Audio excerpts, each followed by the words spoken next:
Shalom Aleihim, berkat damai sejahtera Tuhan turun ke atas kita semua, amin. Selamat pagi, sekali lagi sungguh Tuhan kita baik dan teramat baik, dan dalam kebaikannya Tuhan sudah membangunkan kita kembali di hari ini, Selasa 12 September tahun 2023. Percayalah, kita pasti akan diberkati hari ini, sama seperti Tuhan sudah memberkati kita di sepanjang malam yang telah kita lewati, amin.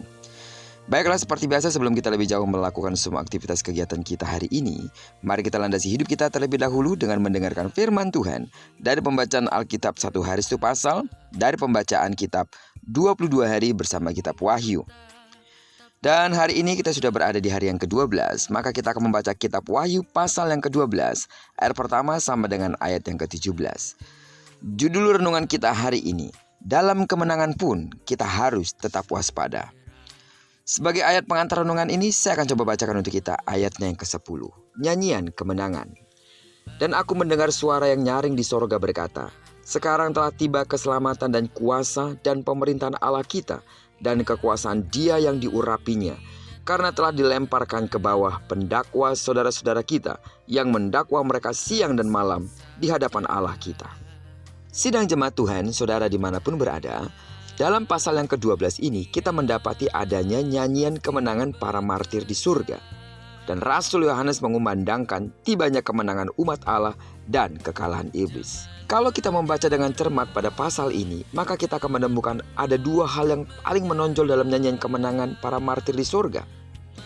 Yang pertama adalah bahwa penulis Wahyu mendengar adanya pengakuan dari surga bahwa Allah adalah Raja dan Penyelamat yang berkuasa menyelamatkan orang-orang percaya, dan pengakuan terhadap Yesus Kristus sebagai Raja Penyelamat yang dijanjikan. Yesus penjamin keselamatan bagi orang beriman di hadapan Allah. Amin. Ia telah membungkam pendakwa melalui karya kematian, kebangkitan, dan kenaikannya ke sorga sebagai Raja yang dijanjikan. Yang kedua, peringatan kepada semua orang yang masih hidup dan berjuang di dunia, bahwa si pendakwa mengalami kekalahan yang menyakitkan di sorga dan dibuang ke bumi. Kita juga diingatkan agar selalu waspada bahwa iblis memiliki waktu kerja yang amat terbatas untuk membinasakan sebanyak mungkin orang di bumi. Bersukacita namun waspada adalah dua kata yang tepat bagi kita dalam menghadapi sepak terjang iblis. Bersukacitalah karena kita sudah memiliki dasar atau landasan untuk menang. Amin. Namun waspadalah karena iblis yang mengalami kekalahan yang menyakitkan di sorga ini kini memerangi kita di bumi. Yohanes memperlihatkan bahwa di dalam Kristus ada kemenangan dalam melawan iblis, karena Allah menjamin keselamatan kita.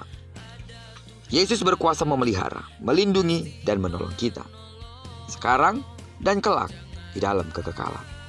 Iblis sudah dikalahkan, dan kita adalah pemenang di dalam Kristus. Lalu dalam hidup keseharian kita, yang menjadi pertanyaannya, apakah kita sudah sungguh-sungguh mengalami kemenangan iman? Karena itu, tekunlah berdoa. Karena iblis terus berusaha untuk menghancurkan orang percaya. Sidang jemaat Tuhan, doaku kiranya kita terus berjuang, dan bukan dengan kuat dan gagah kita.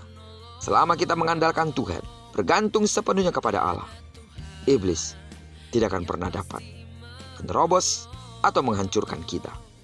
Bahkan ketika Roh Kudusnya berkarya mengalir di dalam hidup kita, kekuatan yang daripada sorga akan menguasai seluruh kehidupan kita.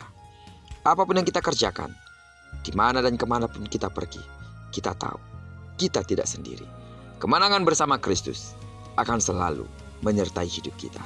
Namun tetaplah waspada, serahkan dirimu kepada Tuhan, dan bersungguh-sungguhlah dalam imanmu. Maka iblis akan lari daripadamu. Terpujilah nama Tuhan.